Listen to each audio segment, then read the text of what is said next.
What this means is you'll have something that's different about your business that stands out and attracts the ideal customers that you would like to work with. Not only this, but when you really approach it from this point of view, you prevent the burnout. You prevent, you beat the burnout if you're already in it. This is the Dog Sitter's House podcast.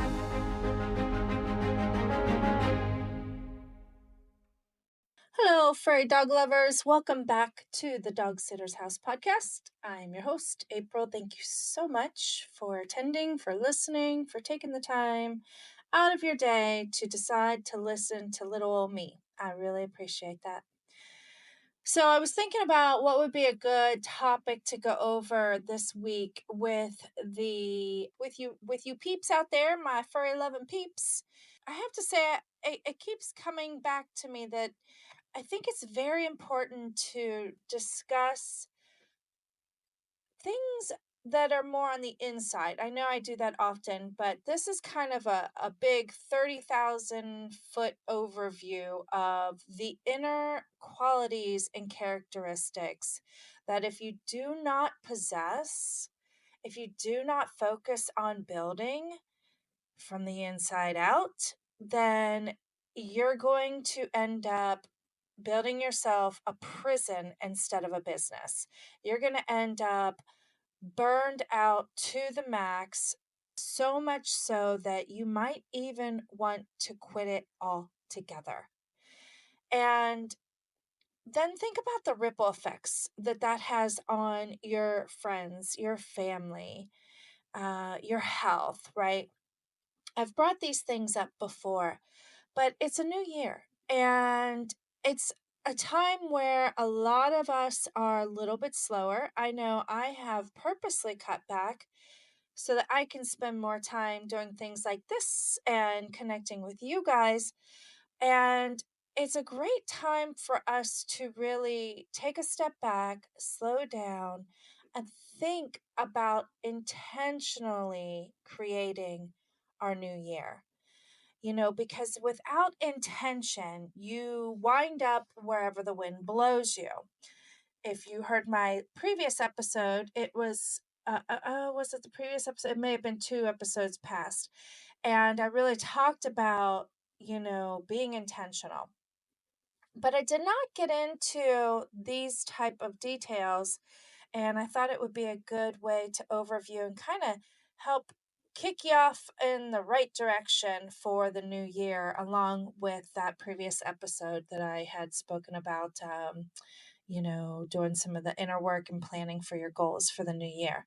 So let's dive right on in and discuss what I see a lot of struggling and juggling home-based dog sitters um, go through and the mistakes that they make that really are the cause of why they end up burned out or building a prison that they can't escape or wanting to quit what they do and close up shop or even struggling. Some might not be to that point. Some of you might be at a point where you're still building your business, you're still trying to get customers. And the truth is, this information I have to share with you today is going to help all of you, no matter what stage you're at in your business, whether in your growth stage or if you're in the holy crap, somebody please help me stage. so so the mistake that I see most people make, most struggling dog sitters make, is that they model their business after their competition, or even more so after commercial warehouse like facilities, traditional daycare and boarding dog facilities. And I get it. It makes sense. It really does. And honestly, I did that in a lot of ways from the beginning of my business as well, and until I realized what a mistake it was myself. But it makes sense. I mean, logically you think like, okay, they're doing well. This business is succeeding. Obviously, they have lots of business. They've been in business for years. They might have lots of reviews, whatever. You see their branding all over the place. So you think, okay, I just need to kind of copy what they're doing and then I should do well. Well, let's think about what that means. If you're copying, let's go ahead and take a commercial dog boarding and daycare facility, for example. If you're copying one of them, what does that mean you're doing? Well, chances are you're setting your hours to the same or similar hours as they are, which is typically, I would say, on average, somewhere between 7 a.m. and 7 p.m. It might vary by an hour or so. Um, some of them, are closed on the weekends, but, obviously they have people come in and assist the dogs and take care of the animals, but they don't take in customers or pickups at that time, possibly. Um, they're probably also modeling their pricing. And, that makes sense because you want to think that people are going to shop around and they're going to look at the average cost and they're going to be looking to get, an average price for their dog to be sat. And if they go down the street to this large warehouse, they could get it for, whatever the case may be, 30, 40, $50 a night. And, it can be kind of frightening to think, well, if I charge a lot more, they're not going to choose me because why would they come to me if I cost twice as much? So we could be doing that. We could be modeling after hours, after pricing. We could also be modeling after the structure throughout the day. What do I mean by that? You know, Basically the routine for the dogs. We could be, if we're copying a facility, what we could be doing is modeling the routine that they go through. And that could be, playtime for so many hours, maybe a little engagement, one-on-one engagement time if the customer pays extra at these commercial facilities, but you might likely include it with your pricing already. And then they could have like a nappy time, go into kennel, nappy time, quiet time. And then it could be, cleaning and then a little extra play time and then feeding time, or, you have a different set of routines based on whether it's a daycare dog or a boarding customer with you, and whether or not they're able to openly engage with the pack as they visit. So, these are just a few things kind of off the top of my head that I would say um, you might copy when it comes to setting up your home boarding and daycare business. And I really want to go through that today because that is where the biggest mistake lies, in my opinion, and from what I've seen in coaching others. Because you think that copying another kennel is going to be the successful way of doing it because they're successful, so it makes sense. But have you asked yourself, what is your definition of success first? That's really the most important thing to ask yourself first. What does your definition of success look like to you? Because that is different for everybody. We're in 2025, and I think the world has come around to really figuring out that success isn't just about making money, right? Because there's no sense in being filthy rich if you're miserable, right? So, what does success like for you? Does success look like having regular dedicated time to recharge? Does success look like having a high demand business that is so popular, so well loved that you barely even have to market yourself anymore? Does success look like taking a certain number of dogs per day? Does success look like certain hours? Like, does success look like having certain activities or specialties that you do in order to serve your customers? Does success look like how many people or dogs you have served in your community within a month or a year, right? There's so many questions to ask yourself. Does success look like you are growing to the point that you can purchase a larger property, or you can add on to your property so that you can grow your business further? Literally, you could go on and on and on. And the fabulous part about this, if you ask me, is that it's all up to you and what matters to you, what's most important to you, to your life, to your family. What is the lifestyle that you desire to build? Do you want to have the lifestyle that means you've created yourself 20 jobs? If you're modeling, if you're a home-based dog sitter and you're modeling your business structure after a commercial facility, then that means, they operate by numbers, right? Are you going to operate by numbers? Are you going to try and get as many dogs in as you can? And if you do that, are you going to do it all by yourself? Oh, you're going to have staff. Are you going to have team? Can you have team? Are you legally allowed to have a team members? What type of team members can you have if so, And you have to figure all that out for yourself ahead of time. Or if you're already knee deep in the hamster wheel, you have to figure out how to restructure this intentionally so that moving forward in 2025 you can redesign your business so that it fits your definition of success, your dream CEO lifestyle. Because instead of working 20 jobs, 10 roles, wearing 25 different hats every single day and running around like a chicken. I hate that analogy, but it just came up again.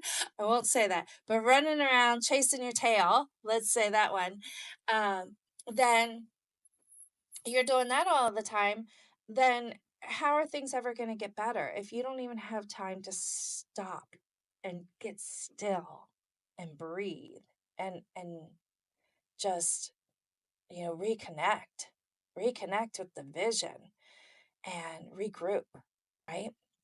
What I have found in my experience is that the more I align my values with my business, the more successful it has become.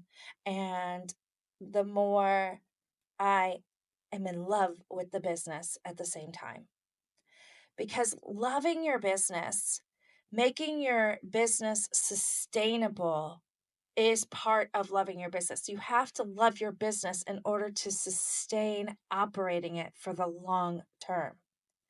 It allows you to prioritize what you value. It also means that it's more unique than your competitors. If you align it to your specialty, to your strengths, instead of copying it or modeling it off of someone else's business, then chances are it's going to become more unique than your competitors. It's going to have what's called in the marketing world a USP, and that stands for unique selling proposition. What this means is you'll have something that's different about your business that stands out and attracts the ideal customers that you would like to work with. Not only this, but when you really approach it from this point of view, you prevent the burnout. You prevent, you beat the burnout if you're already in it by having this time off and building time off into the structure of your business.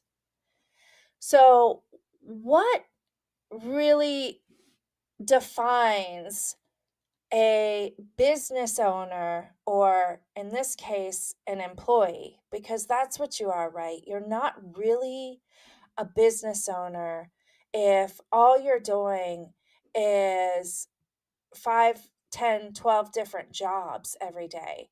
If you're, currently stressed out and anxious every day, if you're always doing 10 different things at once, if you're a monkey brain, you're constantly distracted because how can you not become a monkey brain if your brain is constantly being trained to be reacting all day long to another dog, to something else needing done, right? It's like squirrel, squirrel, squirrel all day long. And before you know it, even when it is your time off, your brain's like, I can't handle it. Like, where's the squirrel? You're always looking for the squirrel. And, that's when you do have the rare time off, right? And then when you do have the rare time off, are you taking the entire weekend just to recharge, just to basically calm down and get grounded before you can actually fully enjoy your time off? For me, I remember days where I would go on a long weekend, a 3 or 4 day weekend, and it took me that long to decompress before I could really enjoy it. And then I had to turn around and come back home. Also, if you're just modeling your business after other businesses, chances are you've set up a structure that just causes complete and utter canine chaos in your business, you know? Or if you don't have complete and utter canine chaos, maybe you are kenneling them and they're in the kennel more often than they are out and getting all of their needs met. And how is that thereby hurting your business? Because a lot of dog owners might want a place where their dogs are getting more activity. You could also be suffering in your relationships. You could be causing your relationships to suffer because all you do is live and breathe work. And then when you are not working, you're so exhausted, you're not present. You don't have any energy for the relationship. You could be discounting your prices or doing like sales and like trying to get really competitive with your pricing. And if you're doing that, listen to my last episode because I really talk deep. I go deep on pricing and we discuss how you can make sure that you are setting your prices in a way that helps prevent a lot of these things that we're discussing here today if you're stuck in the madness already. Or even if you're getting ready to build your business and grow your business, you want to set your pricing correctly from the get go because it's a lot easier to do it from the get go than it is, in retrospect. You also might be experiencing an unorganized and really cluttered house. I remember there were days where I would come down into my basement to get away from the dogs because I had staff here that was helping, and I would have a few hours, to get away. So I thought I would get away, but my phone would be blown up with text messages, and I'd have invoices to catch up on and bills to pay and supplies to order. So my 3 hours turned into 0 hours of rest. But I would come down to the basement, and that's where the washer and dryer is, and I'd just be hit like somebody just knocked a rock upside my head because I go, "Oh god, I totally forgot. I have 4, 5 piles of laundry, literally piling to the ceiling." It was insane how much laundry I had from these dogs being here. And so I constantly felt like I was behind and I could never catch up. And what I found was that by having that feeling, like it just drags you down further. It demotivates you even more because you just feel so overwhelmed that you just want to stop altogether, right? So you could also be feeling trapped, by your business. And I apologize if you hear barking in the background. I have a boarder with me who is a barker. And I knew by recording this episode with him here that we were probably going to run into that today. So hopefully it's not too loud and not driving your doggies crazy. So if so, just put on some headphones, and that's how I like to do it. I put one in my ear, or I got the new headphones that are the bone conduction, or I think that's what they're called, where the headphones literally rest outside of your ear in front of your earlobe, really. And they're amazing, because then I can hear all of the dogs. I can hear if somebody does a little growl at somebody, or a little snarl, or whatever. Or or if I'm walking dogs, I can hear cars coming, right, and things like that.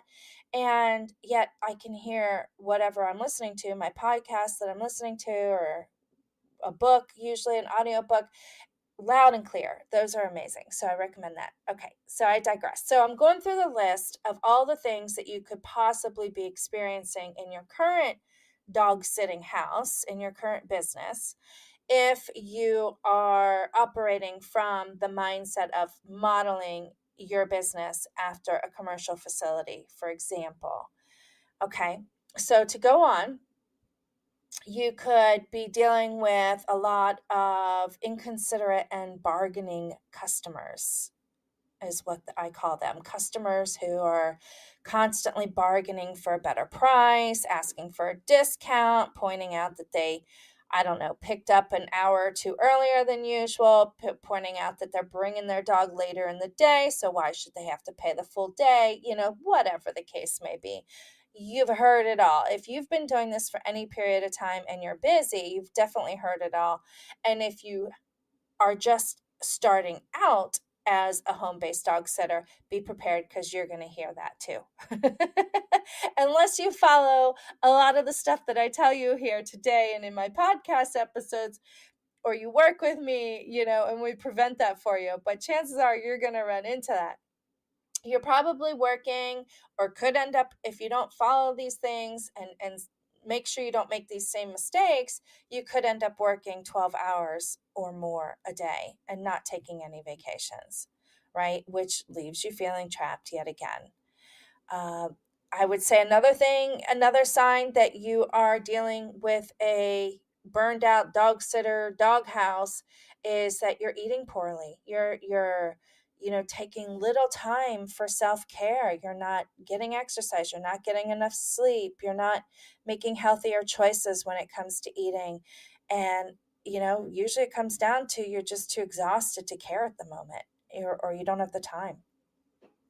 So these are all the things that I would say is really the base foundational mistake that most people make when starting out their home-based dog sitting business. Is these things come up a lot, in part due to copying your business, modeling your business after your competitors, after commercial warehouses, because that's all you know. That's all you know. So you don't know what you don't know, right? So it makes sense.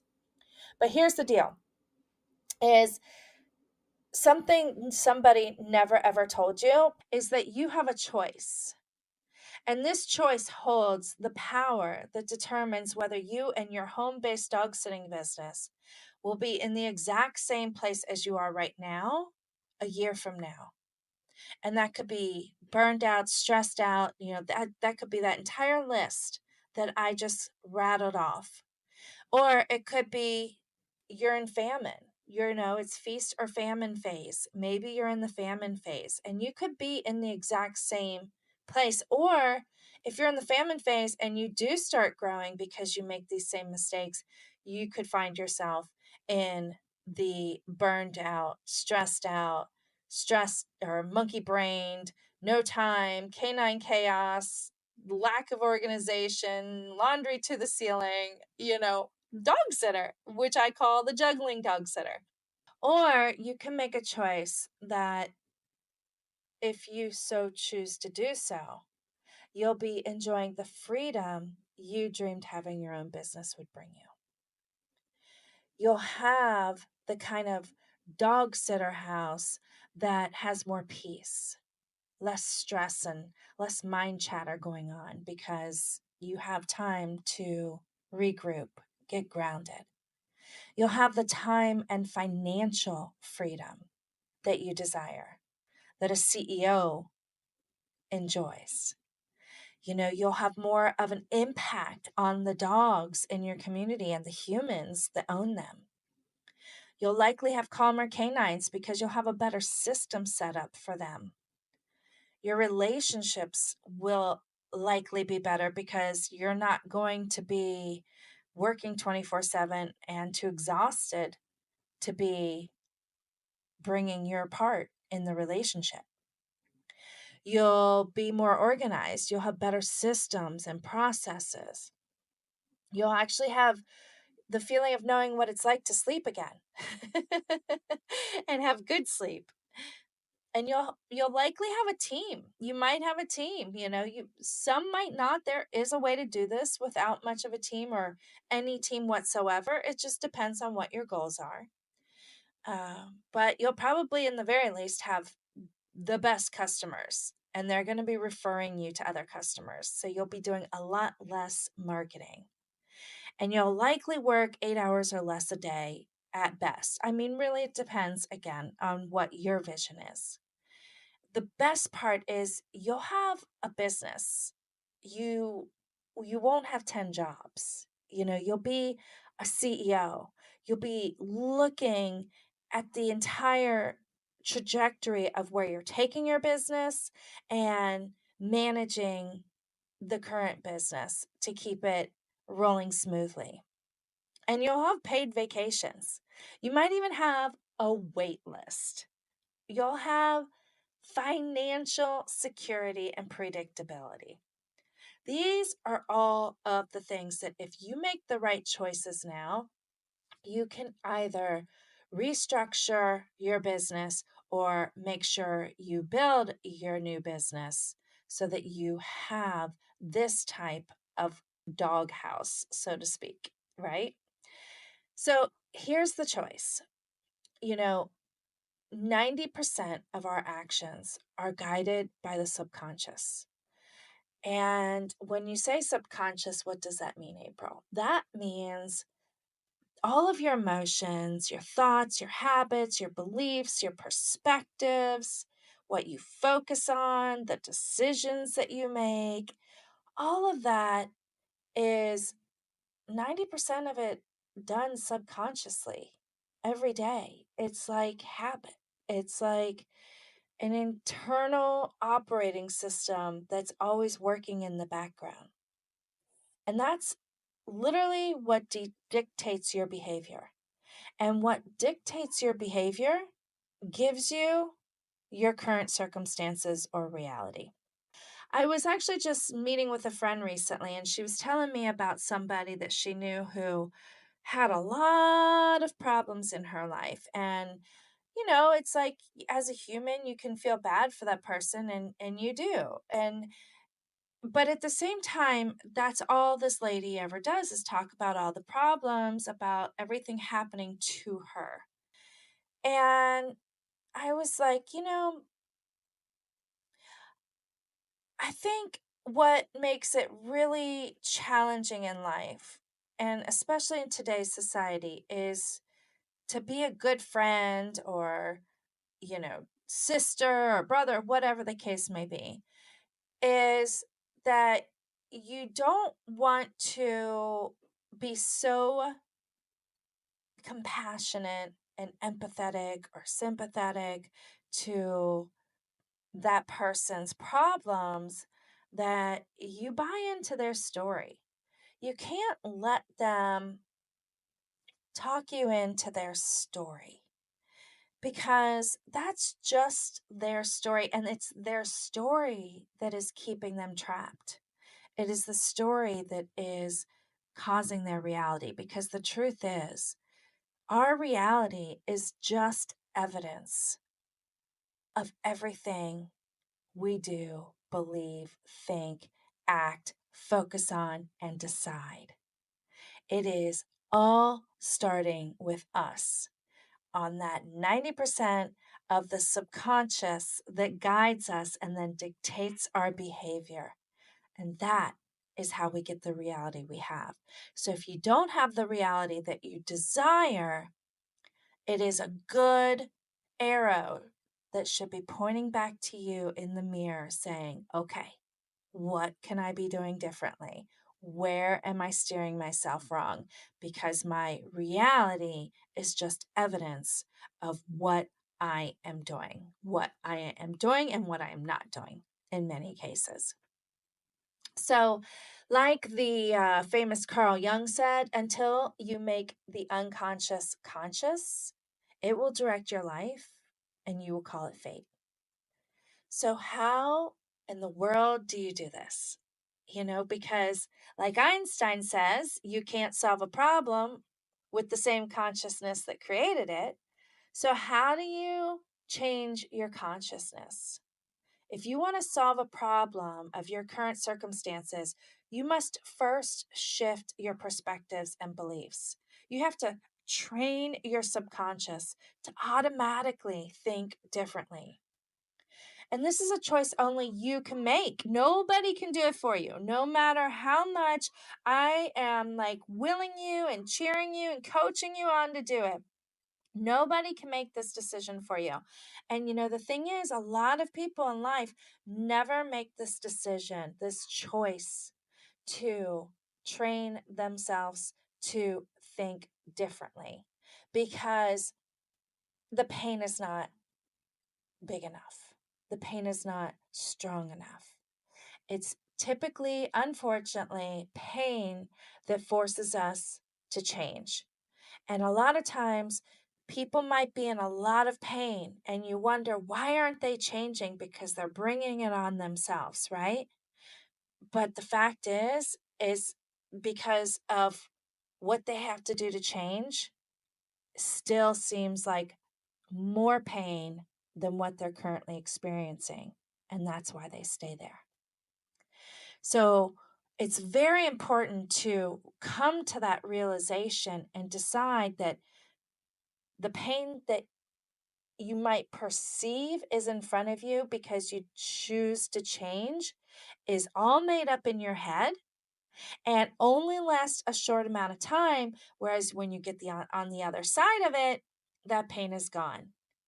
But if you stay in pain and choose not to change, that pain is everlasting. So if you're serious about building your dream dog sitting house without the burnout, without the canine chaos, then you have to make a confirmed choice to develop a healthy obsession about changing and whatever it takes to change.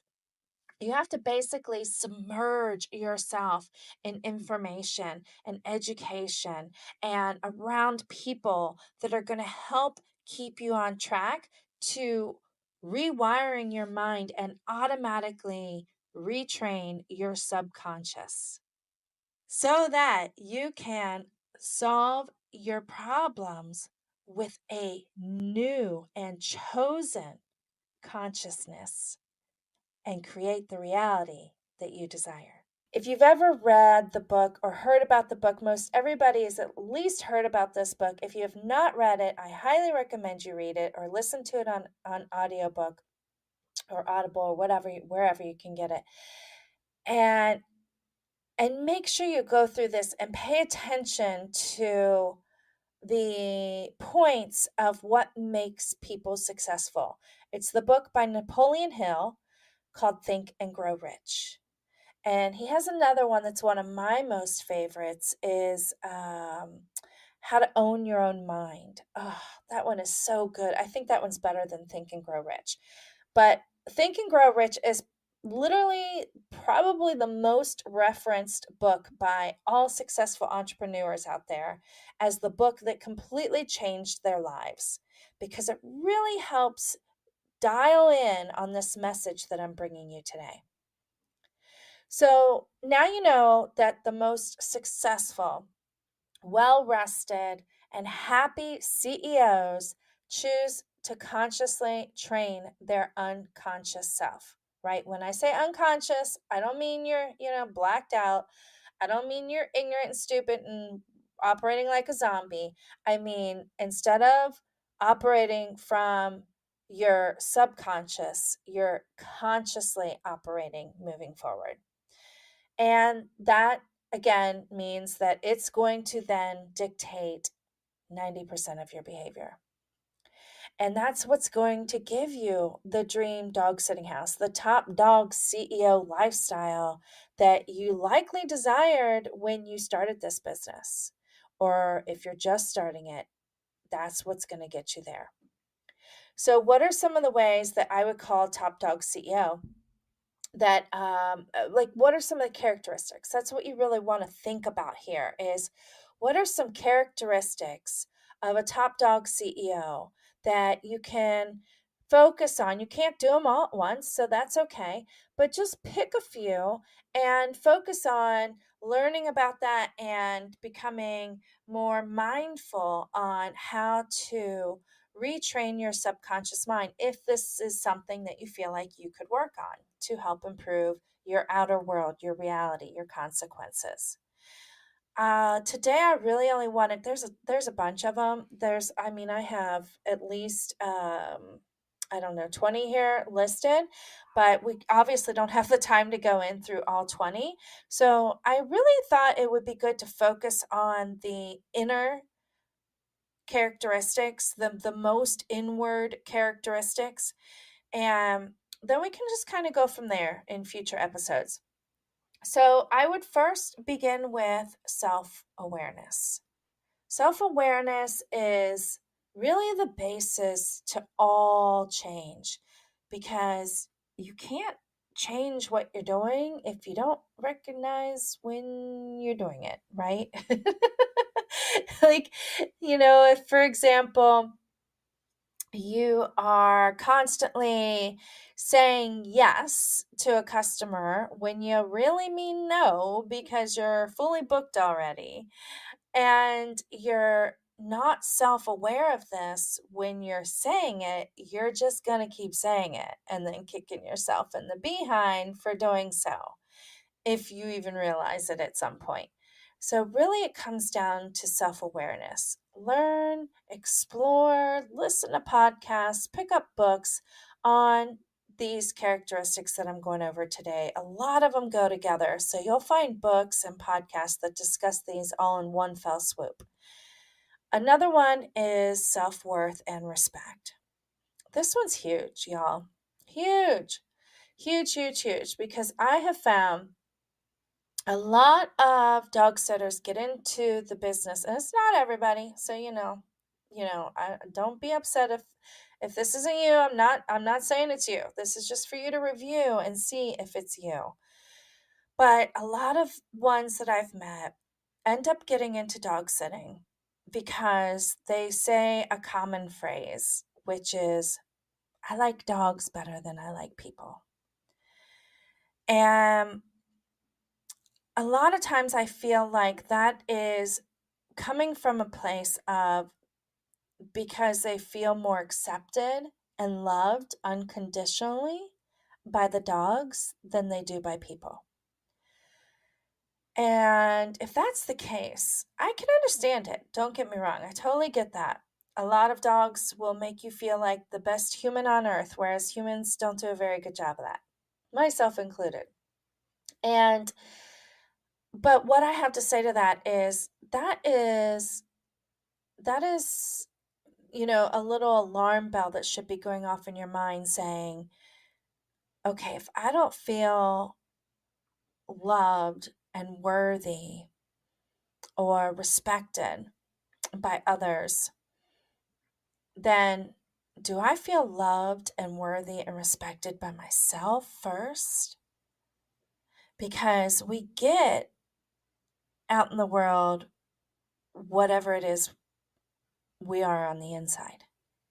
We attract whatever it is we are on the inside, or we at least see things through that lens. So, how is your self worth? I used to say when I was coaching people one on one in the more personal growth realm, I used to say everything comes back to self worth.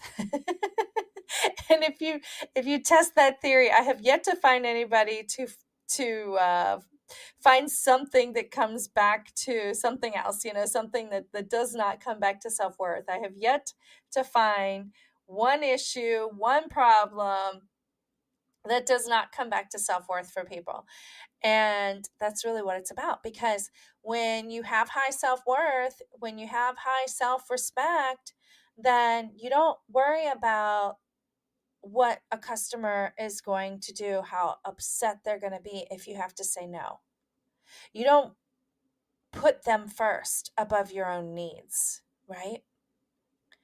I think I think you get that one. I hope you get that one. That one is huge. And my favorite person of all time to learn more about that subject, if this is something that you identify you could use some work on, which, I think we all can. I think it's an ebb and flow. Sometimes we need it more than others, and then we forget, and then we kind of have to go back and revisit it, is Brene Brown. I absolutely adore her books. Her books helped me so much in my own journey of self-worth and self-respect. So I would highly recommend checking her out.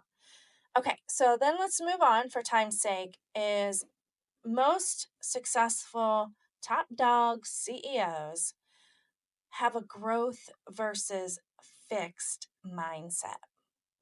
And I wish I could remember who came up with that, but there's definitely somebody out there kind of coined this term, and I didn't make it up myself. And it's really about a fixed mindset is somebody who is uh, concrete in their decisions and their beliefs and their way of doing things and their habits. And they might be kind of someone who says things like, I'm too old to change now, or I'm XYZ years old, I'm not going to change now, or it might just be somebody who doesn't even realize they're in a fixed mindset, right? They might just uh not say those type of sayings, but they could be somebody who always finds something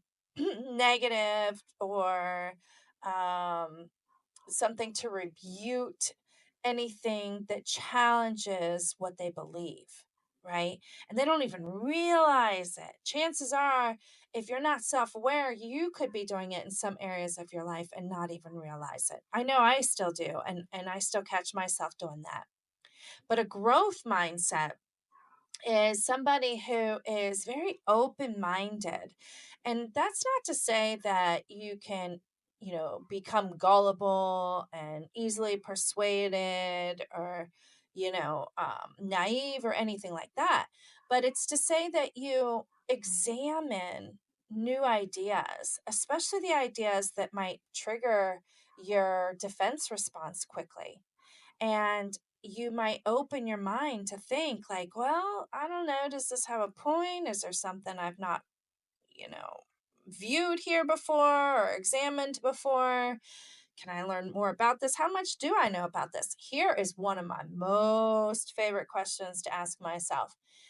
If I'm finding that I'm kind of like defending my position on something or how I'm going to do something, I ask myself, like, well, where did my belief system, whatever the case may be, whatever it is I'm defending, where did that belief come from? Why am I sticking my feet in the mud and saying, nope, I'm standing on this hill and this is what I believe, or this is the process I believe in, this is the only way, this is the right way, whatever. Ask yourself, is this a belief that I consciously chose to have? Where did I get this belief? How did this belief come about for me? Where did I learn this? And maybe rightfully so, that is the best way. That is the best belief. And maybe it's not. And maybe this is where you can have a growth mindset and become more of a curious person versus somebody who is confirmed in all of their beliefs 100% all of the time when somebody approaches with a different viewpoint, or an employee maybe even says, well, what if we do things this way? Do you immediately knock that down, or do you mull it over? Do you let it age like a fine wine for a day or two and see what you think about it? Do you look into it? Do you educate yourself? Do you have a curious mind? Are you fixed in the way that you do things and the beliefs that you have? Because I have found that those with a growth mindset continue to grow and change and roll with the punches and improve their businesses and are so much happier for it. They're the ones who go to the grave with the majority of their goals and aspirations attained. Whereas the ones who just stay stuck in the same old mindset, behaviors, belief system, actions, decision makings, all of that, they usually end up going to the grave not ever having nearly any of their gifts realized in this world. And that's not just a bummer for them. That's a bummer for all the people who didn't get to experience their gifts, right? So that's a huge one. I would really focus on a growth versus fixed mindset and becoming aware of whether or not you are operating from a growth or fixed mindset as you go about your daily days in your business.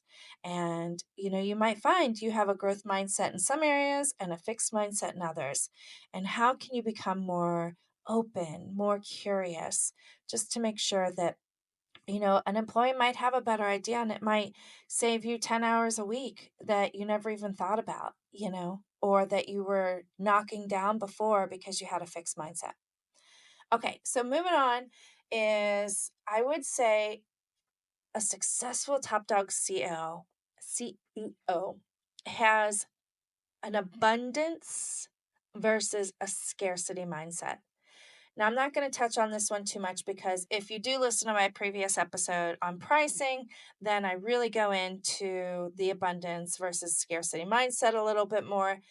But the truth is, for example, if somebody has a scarcity mindset, whether you're in your business and fully busy, or if you're just getting started, if you have a scarcity mindset, chances are you're going to have lower prices. Chances are you are going to be copying your prices off of your competition, and averaging your prices out based on your area instead of based on your value, right? And when you have an abundance mindset, you have more courage to price your services based on your value instead of based on your competition. Enough said on that one. Again, if you want to hear more, go back to the previous episode because I think I go a lot deeper on it there. And the last one is, of course, you know, the one that every single one of you have, without a doubt. Almost can guarantee it. If you're listening to this episode, if you're listening to this podcast at all, and if you're in the business of taking care of dogs, then the top dog CEO has a serving heart. You have an absolutely big, bold, beautiful, loving, serving heart for God's little angels, little furry angels. And there's a reason why they're called dog, and it's spelled God backwards, right? You've heard that one. There's definitely a reason for that. But I will say one caveat with that serving heart is you have to be careful that that serving heart isn't so big for everyone else that you're denying yourself the self-worth and respect and care that you need to have first to fill your cup so that you have plenty to give all of your furry loving customers. So with that said, I think that's a good moment to wrap this up. Think about self-awareness, self-worth and respect, growth versus fixed mindset, abundance versus scarcity mindset, and having a serving heart, but making sure that serving heart is not above and beyond serving you first. And when you focus on these five things, five? Yeah, five. If you focus on these five things, that alone I promise you, will be a wonderful foundation to get you in the mode of operating, thinking, believing, making decisions, focusing on things, and behaving like a top dog CEO so that you can have the CEO lifestyle without the burnout. Thank you so much for listening, and until next time, happy tales to you.